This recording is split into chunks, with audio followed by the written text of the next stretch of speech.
Hello, Radhe Radhe. अहाँ सब गोटा के स्वागत अछि हमरा ए ब्लॉग में। केहन छी अहाँ सब से कमेंट बॉक्स में जरूर लिखब।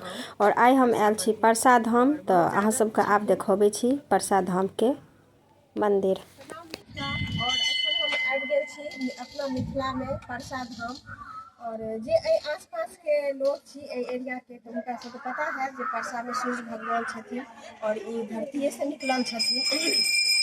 साबित के ई मंदिर छथिन।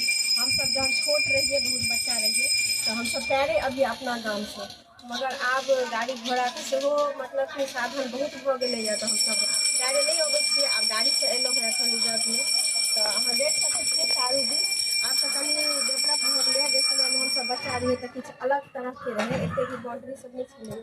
देखियो ई कुआं में मतलब कि इस कुआं बहुत दिन का छियै, तो आब हमरो एखन पता नहीं है कि एहिमे से जल लेल जाइ छै कि नहीं। तो अहाँ के देखबै छी कि परसा मंदिर के पीछा में सेहो पोखरि छै, और पोखरियो अहाँ सब देख लियौ और मंदिर देख लियौ। अहाँ सब देख सकै छियै जे ई पोखरि पहिले एतेक मतलब कि जानल छलै में पानि एकदम लबालब भरल रहै छलै, मगर आइ के डेट में देखियौ घाट नजर आबि रहल है, मगर पानि एहन तऽ सुखा गेल छै आ पानि के कनी अकालियो भऽ गेल छै।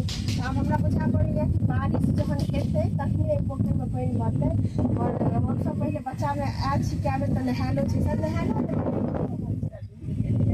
अच्छा जरूर सर्टिफिकेट लिअ तऽ ओतेक हमरा जानकारी नहीं है, जहाँ तक हम अपन बात बचपन से कहै छी। देखा रहल छियै एहि पोखरि में तऽ पहिले पानि रहै छलै, सब पैर धोलक, नहेलक, जल बोझलक, पूजा केलक, मगर एहि डेट में पहिले सुखा गेल छै। तो अहाँ सब जुड़ल रहू हमारे ब्लॉग से, और हम अहाँ के मंदिर में कोन भगवान छथिन, सूर्य भगवान मतलब केहन छथिन सेहो अहाँ सबके देखायब।